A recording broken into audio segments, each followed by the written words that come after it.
श्री शिवलीलामृत अध्याय पहिला. दाशार्ह आणि कलावती. प्राचीन काळी नैमिषारण्यातील यज्ञसत्रात शौनकादिकांच्या विनंतीवरून महामुनी सूत त्यांना शिवमहात्म्य सांगू लागले. ते म्हणाले, सज्जन हो, शिवचरित्र अत्यंत अद्भुत आहे. त्याचे श्रद्धेने श्रवण केल्याने सर्व पापांचा नाश होऊन आयु, आरोग्य, संतती व संपत्ती प्राप्त होते. सर्व तीर्थे, व्रते व महायज्ञांचे फल प्राप्त होते. ओम नमः शिवाय या शिवमंत्राच्या जपाने सर्व आधिव्याधींचे निरसन होऊन मनुष्याचे कल्याण होते. आता याविषयीची एक कथा सांगतो. पूर्वी मथुरेत दाशार्ह नावाचा एक यदुवंशी राजा होऊन गेला. काशी राजाची कन्या कलावती ही त्याची पत्नी. एके दिवशी बोलावूनही ती आली नाही, म्हणून राजा स्वतः तिच्या महालात गेला व तिला आपली सहवासाची इच्छा सांगितली. तेव्हा ती म्हणाली, नाथ, सध्या मी शिव उपासना करीत असून व्रतस्थ आहे, तरी मला क्षमा करा. पण कामातुर राजाने तिचे न ऐकता तिला आपल्या मिठीत घेतले. तेव्हा त्याचे अंग अक्षरशः होरपळले. त्या अनुभवाने थक्क झालेल्या राजाने राणीला हा काय प्रकार आहे असे विचारताच ती म्हणाली, नाथ, मी दुर्वासांकडून नमः शिवाय मंत्राची दीक्षा घेतली आहे. त्याचा अहोरात्र जप केल्याने मी पावन झाले आहे. तुम्ही जप, तप, शिवार्चन यापैकी काहीही करत नाही. अभक्षभक्षण, अविचार आणि पापाचरण केल्याने तुमचे शरीर अपवित्र झाले आहे. त्यामुळे तुमच्या नशिबी पुढे नरक यातनाच आहेत. ते ऐकून राजाला पश्चाताप वाटू लागला. त्याने कलावतीला शिवमंत्र देण्याची विनंती केली, पण पती गुरुस्थानी असल्यामुळे तिने त्याला स्वतः मंत्र न देता गर्गमुनींकडे नेले. गर्गमुनींनी राजाचा मनोभाव जाणून त्याच्याकडून शिवपूजन करवून घेतले आणि आपला वरदहस्त त्याच्या मस्तकी ठेवून त्याला शिवपंचाक्षर मंत्राचा उपदेश केला. त्या मंत्रप्रभावे राजाला आत्मबोध झाला. त्याच्या हृदयातील अज्ञानाचे व विकारांचे निरसन झाले. त्याचवेळी त्याच्या शरीरातून पापरूपी असंख्य कावळे जळत होरपळत बाहेर पडले. त्यामुळे राजा निष्पाप झाला. आपण माझा उद्धार केलात असे म्हणून त्याने मुनींना वंदन केले. आपल्या राज्यात परतल्यावर तो शिवमंत्राचा सतत जप करू लागला. त्याच्या प्रभावाने राजाचे व त्याच्या प्रजेचे कल्याण झाले. अध्याय पहिला समाप्त. श्री सांब सदा शिवार्पणमस्तु. शुभम भवतु. अध्याय दुसरा. महिमा महाशिवरात्रीचा. सूत म्हणाले, सज्जन हो, महाशिवरात्रीचे महात्म्यही अगाध आहे. या दिवशी अजांता शिवस्मरण, उपोषण, जागरण वा बिल्वार्चन घडले तरी महत् पुण्यफल प्राप्त होते. त्याविषयीची एक कथा सांगतो, ऐका. विंध्य पर्वतावरील एका व्याधाच्या हातून हत्येसारखी अनंत पापे घडली होती. एकदा महाशिवरात्री दिनी तो शिकारीसाठी निघाला असताना मार्गामध्ये शृंगारलेले शिवालय व तेथील भाविकांची गर्दी पाहून तो थांबला. तेथील शिवपूजेचा सोहळा त्याने पाहिला आणि लोकांच्या मूर्खपणाला हसत शिव शिव, हर हर असे थट्टेने म्हणत जंगलात प्रवेशला. त्या दिवशी त्याला शिकार मिळाली नाही. उपवासही घडला. सायंकाळी तो एका सरोवराच्या काठावरील बिल्व वृक्षावर चढून सावजाची वाट पाहू लागला. वेळ जाण्यासाठी शिवनाम घेत एक एक बिल्वपत्र खुडून खाली टाकू लागला. ती पाने ब्रह्मदेवाने त्या झाडाखाली स्थापलेल्या शिवलिंगावरती पडत होती. अशा प्रकारे त्याच्याकडून नकळत उपोषण, जागरण, नामस्मरण व शिवार्चन घडून तो पापमुक्त झाला. त्या रात्री प्रथम प्रहरास एक हरिणी तेथे पाणी पिण्यास आली. तिला पाहून व्याधाने बाण रोखला. ते पाहून हरिणी म्हणाली, कृपा करून मला मारू नकोस. मी गर्भवती आहे. बाळांना जन्म देऊन उद्या सकाळी परत येण्याचे मी तुला वचन देते. तिचे मनुष्यवाणीतील बोलणे ऐकून व्याधाला नवल वाटले. त्याने तिला तिची पूर्वकथा विचारली असता ती म्हणाली, मी रंभा नामक अप्सरा असून हिरण्य नावाच्या दैत्याशी रममान झाले. शंकरांचे भजन पूजन विसरले, म्हणून शिवशापाने मी व माझ्या 2 सख्या व तो दैत्य या सर्वांना मृगजन्म मिळाला आहे. 12 वर्षांनी मी पुन्हा स्वर्गात जाईन. तिच्या बोलण्यावर विश्वास ठेवून त्या व्याधाने तिला जाऊ दिले आणि पुन्हा शिवनाम घेत बिल्वपत्रे तोडू लागला. एक एक प्रहराच्या अंतराने पुन्हा हरिणी, एक हरिण व आणखी एक हरिणी तेथे आली आणि आपापली कर्तव्य करून परत येण्याचे वचन देऊन निघून गेली. अशा प्रकारे व्याधाला जागरण व 4 प्रहरींचे शिवार्चन घडले. सकाळी तो मृग परिवार व्याधापाशी आला व शावकांसह ते सर्वजण व्याधाला आधी मला मार अशी विनंती करू लागले. ते पाहून व्याधाचे हृदय कळवळले. त्याने त्या सर्वांना नमस्कार केला. तेव्हा त्याला दिव्य रूप प्राप्त झाले. हरिणांनाही मूळचे स्वरूप मिळाले. तेवढ्यात तेथे एक दिव्य विमान आले. त्यात शिवगण होते. त्यांनी व्याधासहित त्या सर्वांना विमानातून शिवलोकी नेले. अध्याय 2 समाप्त. श्री सांब सदा शिवार्पणमस्तु. शुभम भवतु. अध्याय 3 राजा कल्माशपादाची कथा. सूत म्हणाले, सज्जन हो, पूर्वी इक्ष्वाकू वंशात मित्रसह नावाचा एक चक्रवर्ती सम्राट होऊन गेला.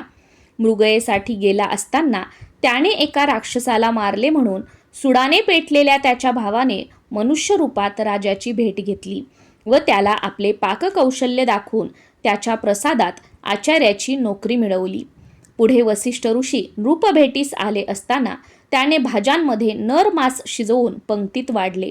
ही गोष्ट अंतर्ज्ञानी वसिष्ठांना समजताच त्यांनी संतापाने राजाला तू निर्जन वनातील राक्षस होऊन नर मांस खाशील असा शाप दिला. राजाने चौकशीसाठी आचार्याला बोलावले, पण तो केव्हाच पळाला होता. तेव्हा ऋषींनी अकारण शाप दिला म्हणून संतापलेल्या राजाने त्यांना प्रतिशाप देण्यासाठी हातात पाणी घेतले, पण पट्टराणी मदयंतीने त्याला परावृत्त केले. राजाने ते पाणी आपल्याच पायावर टाकले. त्यामुळे पाय काळे पडून त्याला कल्माशपाद नाव पडले. सत्यप्रकार कळताच ऋषींनी त्याला तू 12 वर्षांनी राक्षस योनीतून मुक्त होशील असा उशाप दिला. ऋषी शापाने राक्षस झालेला कल्माशपाद भुकेने कासावीस होऊन भटकत असता त्याने एका ब्राह्मणास खाऊन टाकले. म्हणून त्याच्या पत्नीने म्हणजेच ब्राह्मणीने त्याला तू शापमुक्त होऊन घरी जाशील तेव्हा पत्नीशी रममान होताच मरण पावशील असा शाप दिला. त्यानंतर ती सती गेली. शापमुक्त होऊन राजा घरी परतला तेव्हा त्याने ही गोष्ट आपल्या स्त्रियांना सांगितली. त्यामुळे त्यांना खूप दुःख झाले. या सर्व घटनांनी बेचैन झालेल्या राजाने ग्रहत्याग करून वनगमन केले. पुढे गौतमांची भेट झाल्यावर त्यांना स्वतःचे दुःख सांगून यातून सुटका होण्यासाठी काही मार्गदर्शन करावे अशी विनंती केली. तेव्हा गौतम ऋषींनी त्याला श्री क्षेत्र गोकर्ण महाबळेश्वरची पावन कथा सांगितली. त्या क्षेत्राचे महात्म्य विशद करत असताना एक अत्यंत पापिनी स्त्री गोकर्ण क्षेत्री कशी आली, तिला शिवरात्रीस उपोषण, जागरण व पूजन कसे घडले आणि त्याच्या पुण्यप्रभावाने ती यमलोकी न जाता शिवलोकी कशी गेली त्याविषयीची समग्र हकीकत सांगितली. गौतमांच्या मार्गदर्शनानुसार राजा कल्माशपाद श्री क्षेत्र गोकर्णास गेला व तेथे शिव आराधनेत रममान होऊन ब्रह्महत्येच्या पातकातून मुक्त झाला व अंती शिवलोकी गेला. अध्याय 3 समाप्त. श्री सांब सदा शिवार्पणमस्तु. शुभम भवतु. अध्याय 4 विमर्शन व चंद्रसेन राजाची कथा. सूत म्हणाले, सज्जन हो, किरात देशाचा राजा विमर्शन हा मोठा शिवभक्त असूनही त्याला मदिरा व मदिराक्षी यांची आवड होती. एके दिवशी त्याची राणी कुमुद्वती हिने त्याला विचारले, नाथ, शिवभक्त असूनही तुमच्याकडून दोष घडतात, हे कसे? यावर राजा म्हणाला, प्रिये, पूर्वजन्मी मी पंपा नगरीत श्वान होतो. एका महाशिवरात्रीस मला उपवास व शिवालयाला प्रदक्षिणा घडली आणि शिवदर्शन करताच माझे प्राण गेले. त्या पुण्याईने राजदेह मिळाला. तरी श्वान जन्मातील काही प्रवृत्ती अजूनही असल्याने असे घडत आहे. तेव्हा राणीने तिचा पूर्वजन्म विचारला असता तो म्हणाला, पूर्वजन्मी तू कपोती असताना तुलाही शिवमंदिराभोवती 3 प्रदक्षिणा घडल्या व ससाण्याने मारले असता तू शिवालयासमोरच प्राणत्याग केलास. त्यामुळे आता तू राणी झाली आहेस. मग राजाने तिला त्याचे स्वतःचे व तिचे पुढील 6 जन्म सांगून अंती आपल्या दोघांना कैलासात स्थान मिळणार असल्याचे सांगितले. ते ऐकून राणी धन्य झाली. दुसरी कथा सांगताना सूत म्हणाले, उज्जैनीचा राजा चंद्रसेन महाकाळेश्वराचा भक्त होता. त्याच्या मणिभद्र नावाच्या मित्राने त्याला एक दिव्य मणी दिला असल्याने त्याच्या राज्यात नेहमी सुबत्ता होती. ते वृत्त कळताच पृथ्वीवरच्या इतर राजांनी एकी करून त्याच्या नगराला वेढा दिला व मण्याची मागणी केली. तेव्हा राजाने महाकाळेश्वरालाच साकडे घातले व पूजा आरंभिली. प्रजाजनांसमवेत एक तरुण विधवा गवळीण आपल्या 6 वर्षाच्या मुलाला कडेवर घेऊन ते शिवपूजन दुरूनच पाहत होती. घरी गेल्यावर तिचा मुलगा एका दगडालाच शिवपिंडी मांडून तिची पूजा करू लागला. मुखाने शिवनाम घेऊ लागला. त्या खेळात रमल्याने त्याला आईची हाक ऐकू आली नाही, म्हणून ती रागावली व त्याची पूजा उधळून तिने त्याला फरफटत घरात नेले. त्या दुःखाने तो बेशुद्ध पडला. शुद्धीवर आला तेव्हाही तो शिवजप करत होता. ते पाहून प्रसन्न झालेल्या शंकरांनी त्या मुलाला दर्शन आणि वरदान देऊन त्याच्यासाठी स्फटिकाचे शुभ्र शिवलिंग असलेले रत्नखचित स्वर्ण मंदिर निर्माण केले. ते वृत्त कळताच शत्रुराजांनी चंद्रसेनाशी सख्य केले व शिवदर्शनासाठी आले. हनुमंताने प्रकट होऊन मुलाचे श्रीकर नाव ठेवले. तोच श्रीकर पुढे नंदराजा म्हणून गोकुळात जन्मला. अध्याय 4 समाप्त. श्री सांब सदा शिवार्पणमस्तु. शुभम भवतु. अध्याय 5 धर्मगुप्ताची कथा. सूत म्हणाले, सज्जन हो, फार पूर्वी शाल्व देशाच्या राजाने विदर्भावर स्वारी करून राजा सत्यरथाचा वध केला. ते कळताच सत्यरथाच्या गरोदर पत्नीने अरण्य गाठले. तेथे एका मुलाला जन्म देऊन ती पाणी पिण्यासाठी एका सरोवरापाशी गेली असता तेथील एका मगरीने तिचा घात केला. उमा नावाच्या एका विधवा ब्राह्मणीने ह्या अनाथ राजपुत्राचा सांभाळ केला. त्याचे धर्मगुप्त असे नाव ठेवले. आपला मुलगा शुचिव्रत याच्याबरोबर त्यालाही प्रेमाने वाढवले. एके दिवशी ती एकचक्र नगरीत गेली असता तेथील शिवालयात यज्ञासाठी आलेल्या शांडिल्य ऋषींनी धर्मगुप्ताला पाहून हा राजकुमार असूनही भिक्षा मागत आहे असे सांगितले. तेव्हा उमेने धर्मगुप्ताची माहिती विचारली असता शांडिल्य म्हणाले, याचा पिता विदर्भ नरेश सत्यरथ हा प्रदोष समयीची शिवपूजा सोडून युद्धास गेल्याने अल्पायुषी ठरला. याच्या मातेने सवतीला कपटाने मारले म्हणून तिने मगरीच्या रूपाने तिचा सोड घेतला. धर्मगुप्ताने पूर्वजन्मी कोणतेही शिवव्रत केले नाही म्हणून तो जन्मताच अनाथ झाला. त्यानंतर शुचिव्रताविषयी सांगताना ते म्हणाले, याने पूर्वजन्मी अन्याय मार्गाने धन मिळवले, पण त्याच्याकडून शिवार्चन व दान घडले नाही म्हणून त्याला दारिद्र्यात जन्म मिळाला. तेव्हा उमा दोन्ही पुत्रांसह त्यांना शरण गेली असता शांडिल्यांनी दोन्ही बालकांना शिवमंत्राचा उपदेश करून प्रदोष व्रत आचरण्यास सांगितले. ऋषींच्या आज्ञेने धर्मगुप्त व शुचिव्रत प्रदोष व्रत करीत असता 4 महिन्यांनी शुचिव्रताला नदीकाठी कोसळलेल्या दरडीमध्ये सुवर्णमोहरांचा हंडा सापडला आणि त्याचे दारिद्र्य सरले. काही दिवसांनी धर्मगुप्त वनात गेला असताना गंधर्व राजाची कन्या अंशुमती त्याच्यावर भाळली. आपल्या कन्येचे मनोगत जाणून गंधर्व राजाने तिचा धर्मगुप्ताशी विवाह करून दिला. त्याला अपार धन व सेना दिली. त्या सैन्यबळावर शाल्वाला मारून धर्मगुप्ताने आपल्या पित्याचे राज्य परत मिळवले. त्याने शांडिल्याचा मोठा सन्मान केला. पुढे अनेक वर्ष राज्य करून त्याने आपला पुत्र सुदत्त याला गादीवर बसवले आणि दिव्य विमानात बसून तो अंशुमतीसह शिवलोकी गेला. अध्याय 5 समाप्त. श्री सांब सदा शिवार्पणमस्तु. शुभम भवतु. अध्याय 6 सीमंतिनीची कथा. सूत म्हणाले, सज्जन हो, पूर्वी आर्यावर्तातील चित्रवर्मा राजाला सीमंतिनी नावाची एकुलती एक कन्या होती. जन्मपत्रिकेनुसार ती दीर्घकाळ राज्यसौख्य भोगणार होती, पण तिची पत्रिका तिला 14व्या वर्षी वैधव्य येणार असल्याचेही सांगत होती. तो दुस्तर योग टाळण्यासाठी राजा शिवभक्ती करू लागला. तर भावी दुर्दैव निरसावे म्हणून याज्ञवल्क्यांची पत्नी मैत्रेयी हिच्या सांगण्यावरून सीमंतिनी मोठ्या श्रद्धेने सोमवारचे शिवव्रत करू लागली. ती उपवर झाली तेव्हा चित्रवर्म्याने नैषद देशाच्या इंद्रसेन राजाचा मुलगा चित्रांगत याच्याशी तिचा थाटात विवाह लावून दिला. त्यावेळी दसरा दिवाळीचे निमित्त करून चित्रवर्म्याने आपली मुलगी व जावाई यांना आपल्यापाशीच ठेवून घेतले. त्यांची हौसमोज पुरवली. एकदा चित्रागंद यमुनेत नौकाविहार करीत असताना नौका बुडून तो त्या अथांग जलाशयात दिसेनासा झाला. या दुःखद घटनेने सीमंतिनीवर जणू आभाळच कोसळले. त्या परिस्थितीचा फायदा घेऊन शत्रूंनी नैषध देशावर चढाई करून इंद्रसेनाचे राज्य बळकावले व त्याला कैदेत टाकले. याप्रमाणे चहूकडून दुर्दैव आडवे आले तरीही सीमंतिनीने आपले सोमवारचे शिवव्रत चालूच ठेवले. इकडे चित्रागंद नदीत बुडाला तेव्हा तेथे क्रीडा करण्यास आलेल्या नागकन्यांनी त्याला पाताळात नेले. तेथील राजा तक्षक याने त्याची विचारपूस करून त्याला काही दिवस आपल्यापाशीच ठेवून घेतले.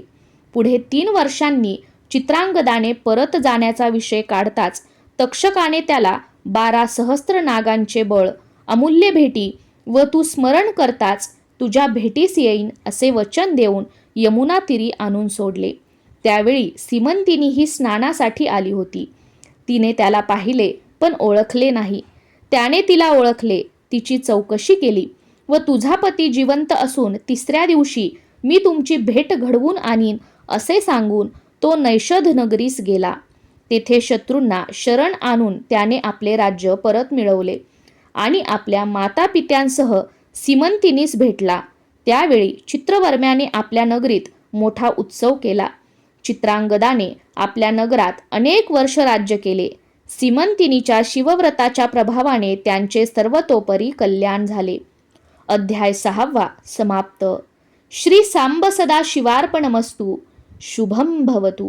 अध्याय 7 सोमवंत व सुमतीची कथा. सूत म्हणाले, सज्जन हो, विदर्भात वेदमित्र व सारस्वत नावाचे 2 ब्राह्मण एकमेकांचे मित्र होते.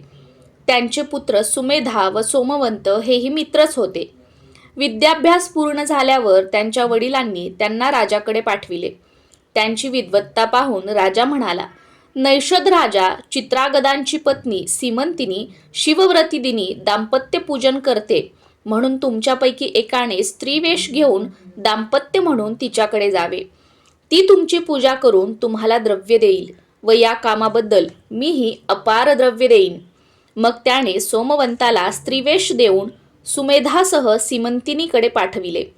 तिने ते दोन्ही पुरुषच आहेत हे ओळखले, पण तरीही शिवपार्वती समजून त्यांचे पूजन केले व भोजन, द्रव्य, वस्त्रालंकार देऊन त्यांना निरोप दिला.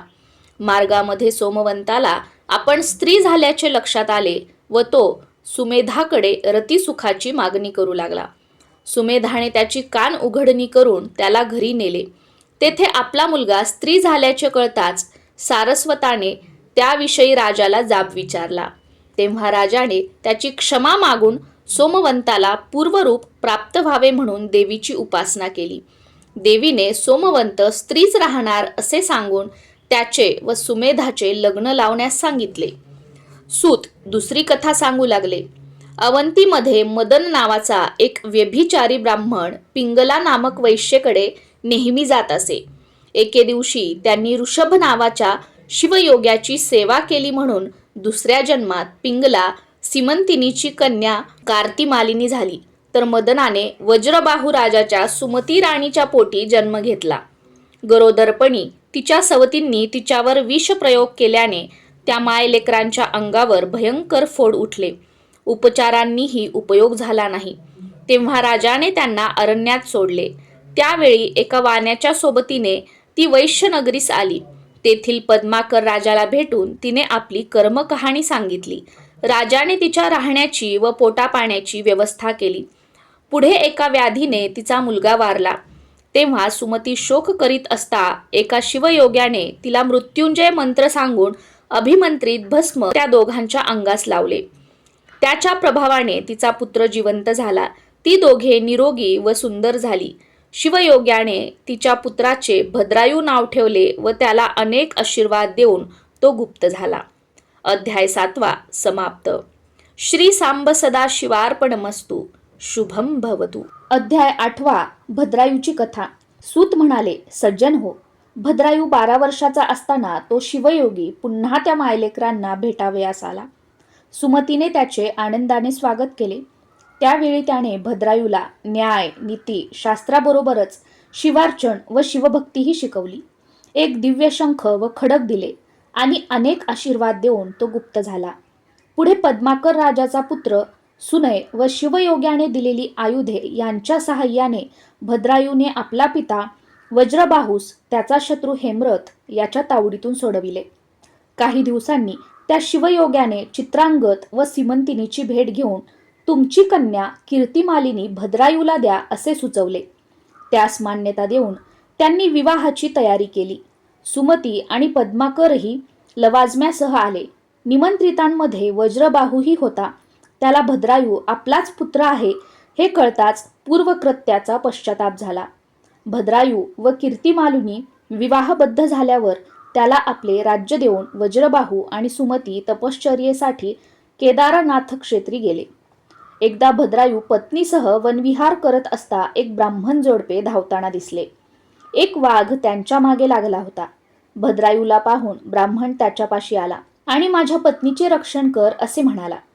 भद्रायूने त्वरेने शरवर्षाव केला, पण तो ब्राह्मणीला वाचवू शकला नाही.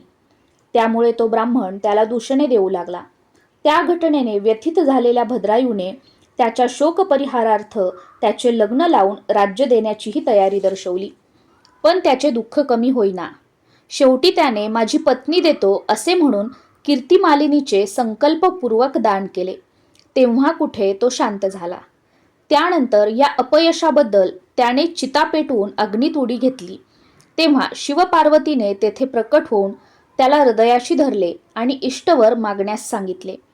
तेव्हा त्याने ब्राह्मणाची पत्नी आणून द्या अशी विनंती केली. ती उभयता हसली व तुझी परीक्षा घेण्यासाठीच आम्ही ती लीला केली होती असे सांगितले. त्यानंतर कीर्तिमालिनीला त्याच्या हवाली करून चित्रांगद, सीमंतिनी, वज्रबाहू, सुमती, पद्माकर यांच्यासह तुम्हा दोघांनाही माझे अक्षयपद प्राप्त होईल असे वरदान देऊन ते गुप्त झाले. भद्रायूने न्याय, नीती, धर्माने राज्य केले व अंती पत्नीसह शिवलोकी गेला. अध्याय 8 समाप्त. श्री सांब सदा शिवार्पणमस्तु. शुभम भवतु. अध्याय 9 भस्म महिमा. सूत म्हणाले, सज्जन हो, वामदेव नावाचा महाज्ञानी मुनी सर्वांगास भस्म लावून दिगंबर अवस्थेत एकटाच वनसंचार करीत असे. एके दिवशी भुकेने कासावीस झालेल्या एका ब्रह्मराक्षसाने त्याला खाण्यासाठी पकडले असता मुनीच्या अंगावरचे थोडेसे भस्म त्याच्याही अंगाला लागले. त्या पवित्र भस्माच्या प्रभावाने त्याची सर्व पातके नष्ट होऊन तो दिव्यदेही झाला. त्याला आपल्या पूर्वीच्या जन्माचे ज्ञान झाले. मुनिचरणांना वंदन करून तो म्हणाला, गुरुदेव, तुमच्या दर्शनाने मी पावन झालो आहे आणि आता तुमच्यासमोर माझे मनोगत सांगितले तर मी शिवपदास प्राप्त होईन. मग त्या ब्रह्मराक्षसाने वामदेवाला त्याच्या स्वतःच्या दुष्कृत्यांबद्दल, त्याला कोणत्या नरकयातना भोगाव्या लागल्या, कोणकोणत्या जीवकोटीत जन्म घ्यावा लागला ते सविस्तर सांगितले. त्यानंतर वामदेवाने त्याला एका पापी ब्राह्मणाच्या प्रेताला भस्माचा स्पर्श झाल्याने तो यमलोकी न जाता त्याला कैलासात कशी गती मिळाली ते सांगितले. शिवप्रणीत भस्म महात्म्यही सांगितले. भस्म प्रभावाने निष्पाप झालेल्या त्या ब्रह्मराक्षसाला कैलासात स्थान मिळाले. पुढील कथा सांगताना सूत म्हणाले, पांचाळ नरेश सिंहकेत एकदा शिकारीला गेला असताना काही भिल्लही त्याच्या समवेत होते. त्यातील एका भिल्लाला भग्न शिवालयात खाली पडलेले एक शिवलिंग दिसले. त्याने ते राजाला दाखवताच तो भिल्लाला म्हणाला, ते घरी नेऊन तू चिताभस्माने याची नित्यपूजा कर. चिताभस्माशिवाय नैवेद्य दाखवू नको. त्याप्रमाणे भिल्लाने ते लिंग घरी आणले व तो त्याची रोज पूजा करू लागला. एके दिवशी खूप हिंडूनही त्याला ताजे चिताभस्म मिळाले नाही, म्हणून तो चिंताग्रस्त झाला. तेव्हा पतीच्या शिवपूजनात खंड पडू नये म्हणून त्याच्या पत्नीने स्वतःला जाळून घेतले. त्या भस्माने त्याने शिवपूजन केले व नेहमीच्या सवयीप्रमाणे नैवेद्य आणण्यासाठी पत्नीला हाक मारली. तर काय आश्चर्य! दिव्य रूप झालेली त्याची पत्नी नैवेद्य घेऊन आली. पूजन झाल्यावर आपल्या पत्नीला जिवंत पाहून त्याला मोठे आश्चर्य वाटले. शिवकृपेने तोही शिवरूप झाला आणि पत्नीसह शिवलोकी गेला. हे वृत्त कळताच सिंहकेतही शिवभक्ती करू लागला आणि अंती शिवपदास पोचला. अध्याय 9 समाप्त. श्री सांब सदा शिवार्पणमस्तु. शुभम भवतु. अध्याय 10 शारदेची कथा. सूत म्हणाले, सज्जन हो, अनर्थ देशातील देवरथ नामक ब्राह्मणास शारदा नावाची एक कन्या होती. त्याने तिचा 12व्या वर्षीच विवाह करून दिला. लग्नानंतर काही दिवस जावयाला आपल्याकडेच ठेवून घेतले. एकदा शारदेचा पती स्नानसंध्या करून नदीवरून परतत असता विषारी साप चावून मरण पावला. त्यावेळी देवरथाने मोठ्या धैर्याने मुलीला सावरले व जावयाचे उत्तर कार्य केले.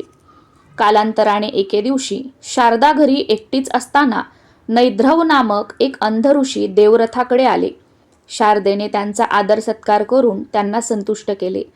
तेव्हा त्यांनी तिला तुझे सौभाग्य वाढून तुला विद्वान पुत्र होईल असा आशीर्वाद दिला.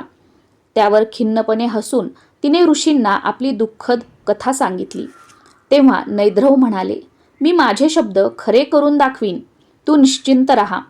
ही गोष्ट शारदेच्या मातापित्यांना कळताच त्यांच्याही मनात शंका आली, पण नैद्रवांनी त्यांचे समाधान केले. त्यानंतर देवरथाकडेच राहून नैद्रवांनी शारदेला ओम नमः शिवाय या मंत्राचा जप करायला सांगितला. शारदेकडून उमामहेश्वराचे व्रत करवून घेऊन त्याचे उद्यापनही केले. असे 1 वर्ष सरले. एका रात्री नैद्रव आणि शारदा उमामहेश्वराचे चिंतन करीत असताना भवानीने त्या दोघांना दर्शन दिले. तेव्हा नैद्रवांनी तिची स्तुती करून माझा आशीर्वाद खरा कर अशी विनंती केली. तेव्हा देवीने शारदेचे पूर्वजन्मकृत कर्म व ऋणानुबंध सांगून पुढे म्हटले, हिचा पूर्वजन्मीचा पती द्रविड देशात असून अजूनही हिच्यासाठी तळमळतो आहे. तो हिला स्वप्नात भोग देईल. त्यापासून हिला होणारा पुत्र शारदानंद म्हणून विख्यात होईल असे बोलून देवी गुप्त झाली. पुढे देवीच्या वचनानुसार शारदा गर्भवती झाली. तेव्हा लोकांनी तिचा छळ केला. तेव्हा शारदा निर्दोष असून तिची निंदा करणाऱ्याच्या जिभेला किडे पडतील अशी आकाशवाणी झाली. एका कुत्सित निंदकास तशी प्रचिती येताच जननिंदा थांबली. पुढे तिला जो पुत्र झाला त्याचे नाव शारदानंद ठेवण्यात आले. तो विद्वान पंडित झाला. पुढे दैवयोगाने शारदेची व द्रविड देशातील तिच्या पूर्वजन्मीच्या पतीची श्री क्षेत्र गोकर्ण येथे शिवरात्रीस भेट झाली. पती पत्नी व पुत्र यांचे मिलन झाले. कालांतराने पती निधनानंतर शारदेने सहगमन केले व ती दोघे कैलासलोकी गेली. अध्याय 10 समाप्त. श्री सांब सदा शिवार्पणमस्तु. शुभम भवतु. अध्याय 11 महानंदा, सुधर्म व तारक यांची कथा. सूत म्हणाले, सज्जन हो, काश्मीर देशाचा राजा भद्रसेन याचा पुत्र सुधर्म आणि प्रधान पुत्र तारक हे दोघेही लहानपणापासून एकमेकांचे मित्र व शिवभक्त होते. त्यांना अंगाला राख फासून रुद्राक्षमाळा घालून एकांतात शिवस्मरण करायला आवडायचे. त्यांच्या अशा वागण्याने राजा व प्रधानास मोठी चिंता वाटे. एकदा पराशर ऋषी राजाच्या भेटीस आले. राजाने त्यांना आपली चिंता सांगितली. तेव्हा त्या दोन्ही कुमारांचे अवलोकन करून पराशर म्हणाले, पूर्वी नंदीग्रामात महानंदा नावाची वेश्या राहत असे. तिने एक कोंबडा व माकड पाळले होते. ती त्यांना रुद्राक्षमाळा घालून व भस्म लावून नृत्य करायला शिकवत असे. त्यांना नृत्यशाळेत स्थापलेल्या शिवलिंगासमोर बांधून ठेवीत असे. त्यांना पुराण श्रवणाचाही लाभ होत असे. अशा प्रकारे महानंदेच्या संगतीत त्यांनाही शिवभजन घडत होते. एकदा भगवान शंकर महानंदेची परीक्षा घेण्यासाठी सौदागराच्या रूपात तिच्या घरी गेले. तिने त्यांचे स्वागत करून मी 3 दिवस फक्त तुमचीच आहे असे सांगितले. तेव्हा सौदागराने आपल्याकडील दिव्यलिंग तिच्याकडे दिले व म्हणाला, हे लिंग माझा प्राण आहे, ते जपून ठेव. ते जळले वा भंगले तर मी अग्निप्रवेश करीन. महानंदेने ते लिंग नृत्यशाळेत ठेवले. त्या रात्री ती उभयता मंचकावर झोपली असता नृत्यशाळेला आग लागून ते दिव्यलिंग भस्मसात झाले. महानंदेने धाव घेऊन कोंबडा व माकड यांची सुटका केली. त्यानंतर शोकग्रस्त सौदागराने अग्निप्रवेश करून आपली जीवनयात्रा संपवली. त्यावेळी महानंदेने सती जाण्याचा निश्चय केला व आपल्या सर्वस्वाचे दान करून पेटत्या चितेत उडी घेतली. तेव्हा शंकरांनी तिला वरचेवर झेलले आणि आपल्या चरणी अक्षय स्थान दिले. महानंदेकडील कोंबडा व माकड यांना तुझ्या व प्रधानाच्या पुत्राच्या रूपाने उत्तम जन्म मिळाले आहेत. पण हे राजा, तुझा पुत्र अल्पायुषी असून आजपासून 7व्या दिवशी मरणार आहे. हे संकट टाळण्यासाठी तू शिवावर संततधार धरून रुद्राध्यायाची पारायणे कर. राजा मनोमन घाबरला होता, तरीही त्याने ऋषींनी सांगितल्याप्रमाणे सर्व काही धैर्याने केले. 7व्या दिवशी मृत्यू घटका येताच सुधर्मा शुद्ध हरपून खाली पडला. तेव्हा पराशरांनी रुद्रोदक शिंपडून त्याला शुद्धीवर आणले. भान येताच त्याने शिवदूतांनी आपले प्राण कसे परत आणले तो अनुभव सांगितला. तेव्हा नारदांनीही तेथे प्रकट होऊन त्याला दुजोरा दिला. मग भद्रसेनाने आनंदोत्सव करून नारद व पराशरांचा सन्मान केला आणि सुधर्म्याला गादीवर बसवून प्रधानासह तपासाठी वनात गेला. शंकराने त्यांनाही निज कृपेने आपल्यात विलीन करून घेतले. अध्याय 11 समाप्त. श्री सांब सदा शिवार्पणमस्तु. शुभम भवतु. अध्याय 12 बहुलेची व भस्मासुराची कथा. सूत म्हणाले, सज्जन हो, दक्षिणेकडील अमंगल नामक गाव नावाप्रमाणेच अमंगल होते. तेथे राहणारे विदुर आणि बहुला हे ब्राह्मण दाम्पत्यही व्यभिचारी होते.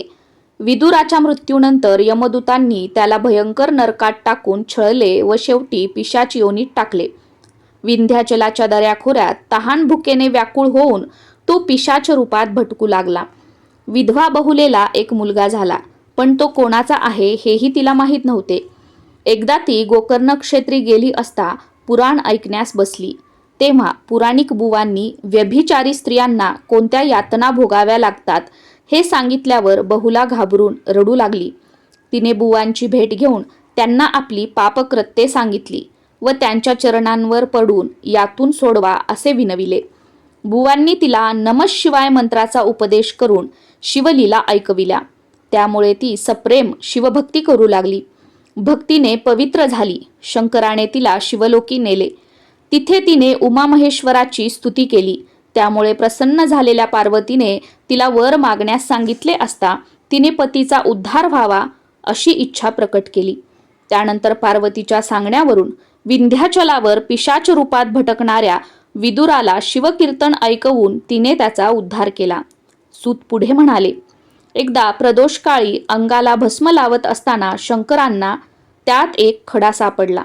त्यापासून जो असुर उत्पन्न झाला त्याचे त्यांनी भस्मासूर नाव ठेवले व त्याला नित्य नवीन चिताभस्म आणून देण्यास सांगितले.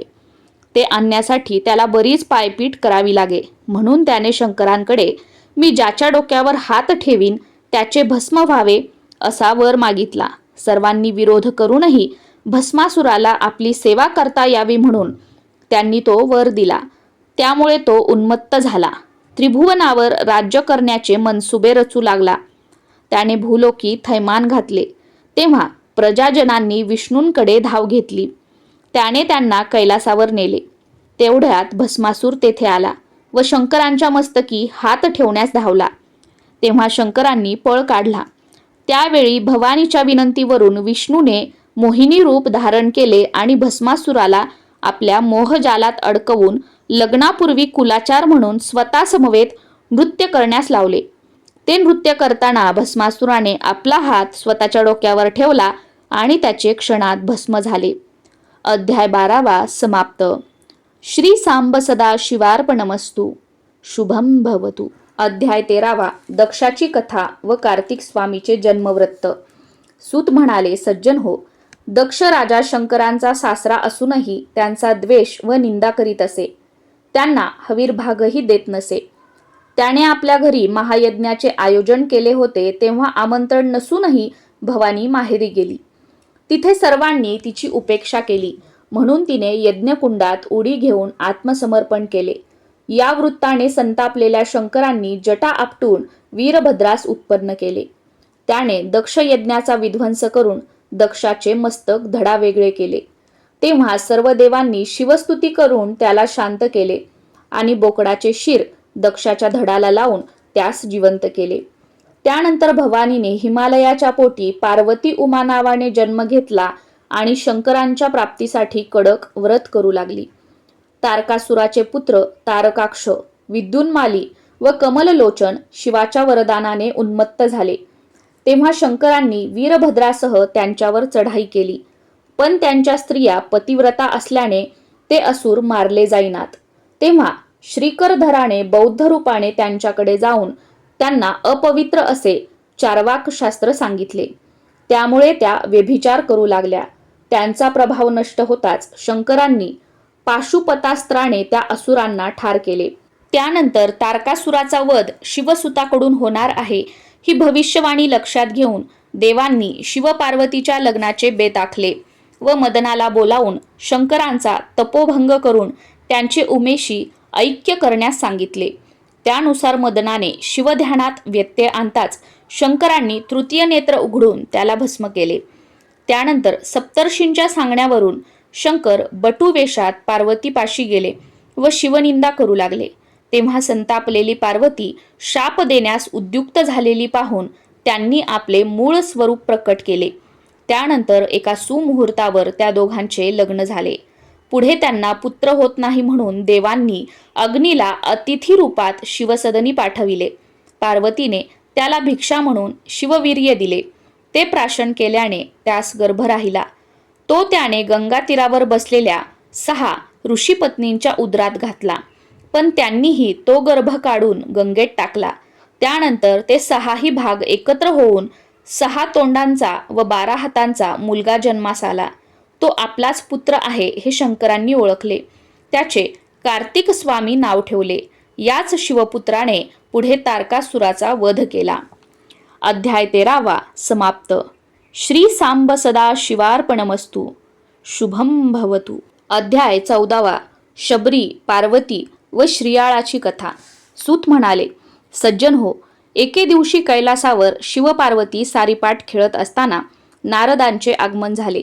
त्यांनी त्या दोघांना पण लावून खेळण्यास सांगितले.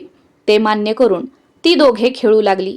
त्यावेळी पार्वतीचीच सरशी होत गेली आणि शंकरांना आपले व्याघ्रांबर, गजचर्म, आयुधे, भूषणे व कौपीनही गमवावी लागली.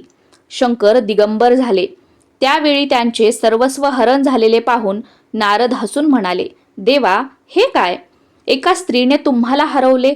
तुमचा महिमा फुकट आहे. आता भक्तांना काय सांगाल? ते ऐकून रुसलेले शंकर लपून बसले. कोणालाही त्यांचा ठाव ठिकाणा लागेना. पार्वतीने कसून शोधले तेव्हा कैलासनाथ हिमालयातील एकांतात स्वानंद सुखात रममान दिसले. पार्वतीने भिल्लिनीच्या रूपात त्यांच्याजवळ जाऊन नृत्य गायन केले. नेत्रकटाक्षांनी त्यांना घायाळ केले. तेव्हा त्यांनी तिला विवाहाबद्दल विचारले असता तिने पार्वतीचा विषय काढला. त्यावर त्यांनी मला तिचे तोंडही पाहायचे नाही असे उत्तर दिले. तेव्हा विवाहासाठी माझ्या घरी चला असे सांगून तिने मोठ्या खुबीने शंकरांना कैलासावर नेले व तेथे आपले खरे स्वरूप प्रकट केले.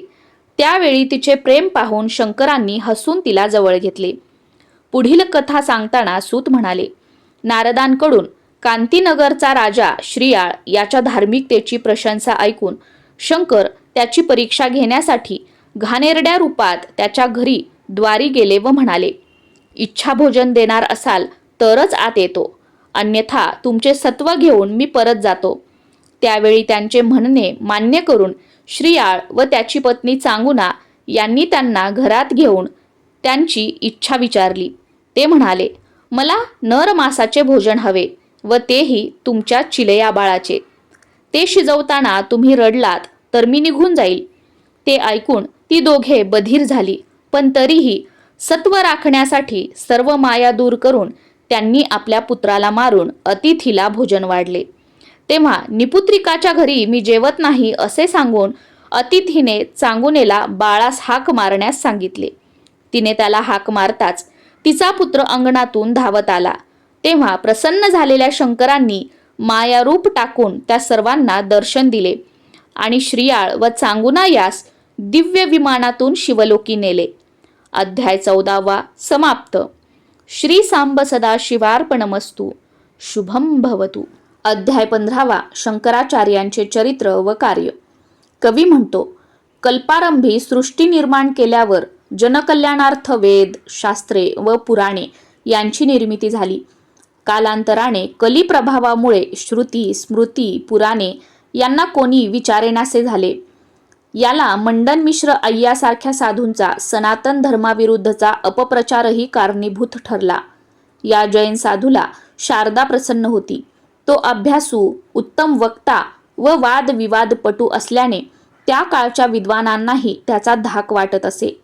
त्याने नवीन शास्त्रांची रचना करून वेदोक्त मार्ग अधर्माचा असून आपला मार्गच उत्तम असल्याचे सांगितले. त्यामुळे पुराणोक्त पंथ व धर्मशास्त्रे मागे पडू लागली. लोक त्याच्या मताप्रमाणे वागू लागले. म्हणून त्याच्या प्रभावाला निष्प्रभ करून लोकांना सन्मार्गी करण्यासाठी भगवान शंकरांनी ब्राह्मण कुळात शंकर नावाने अवतार घेतला. मुंज झाल्यानंतर सर्व विद्याभ्यास पूर्ण करून त्यांनी संन्यास दीक्षा घेतली. शंकराचार्य झाल्यावर सर्वत्र संचार करून लोकांना खऱ्या धर्माची शिकवण दिली. जयनग्रामी आल्यावर त्यांनी मंडन मिश्राला वादविवादासाठी बोलावून त्यात पराभव झालेल्याने स्वतःचे ग्रंथ पाण्यात बुडवून दुसऱ्याची शास्त्रे शिकावी अशी अट घातली. वादविवादास आरंभ होण्यापूर्वी मंडन मिश्राने पडद्याआड मद्याच्या घटात सरस्वतीची स्थापना करून ठेवली. प्रतिज्ञा करून दोघेही वादविवादास बसले. तेव्हा शंकराचार्यांच्या आव्हानानुसार त्याने 4ही वेद क्रमाने म्हटले. त्यानंतर शंकराचार्यांनी त्याला क्रम बदलून पूर्वीच्या वेदातील ऋचा म्हणून त्याचा अर्थ सांगण्यास सांगितले, पण ते त्याला जमले नाही. यावरून शारदा प्रसन्न असल्यानेच हा वेद पठण करतो हे त्यांच्या लक्षात आले. त्यावेळी सरस्वतीचे कपट ओळखून त्यांनी जैन शास्त्रे स्थापण्यास तीच कारणीभूत झाली म्हणून तिला शाप दिला. तेव्हा तिनेही शंकराचार्यांना शाप दिला. त्यानंतर स्वतःचा पराभव मान्य करून मंडन मिश्र त्यांना शरण गेला. तेव्हा आचार्यांनी जैन शास्त्रांची गाठोडी बांधून ती समुद्रात टाकली. त्यानंतर लोकांना पूर्वीप्रमाणे स्वधर्माचरण करा, वेदशास्त्राध्ययन करा असे सांगितले. त्याप्रमाणे लोक त्यांच्या आदेशाला उपदेशाला अनुसरून वागू लागले. सनातन धर्मानुगामी झाले. अशा प्रकारे शंकराचार्यांनी जैनांच्या पाखंडी मतांचा प्रभाव उद्ध्वस्त करून धर्माची पुनर्स्थापना केली. अध्याय 15 समाप्त. श्री सांब सदा शिवार्पणमस्तु. शुभम भवतु. ओम नमः शिवाय.